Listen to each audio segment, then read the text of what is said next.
So mga kainday, so for today's video mga kainday ay may nabili ako sa TikTok na pabango. At ayun nga sa mga nagre-review mga kainday ay ang bango daw nito at long lasting, no? So ayan ang mga kainday.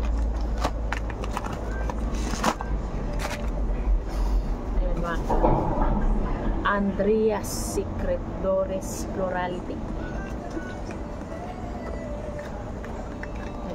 Ayan. Ang cute na lagayan niya, no? Ang cute.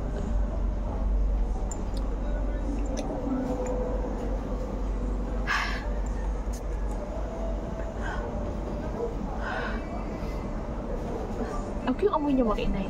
Mild lang. Tama lang amoy. Pero itry ko kung ano. Kasi sabi nila long lasting. So i-observe ko siya mga inay. Pero ang bango niya mga inay. Parang mamahaling perfume. Pero ang bili ko nito mga inay, 179 pesos. Ayan. May pa-iba-ibang ano na ako, no? Hindi na isa lang yung amoy ko pag umaalis. Ayan. May pamalit na ako doon sa pabango.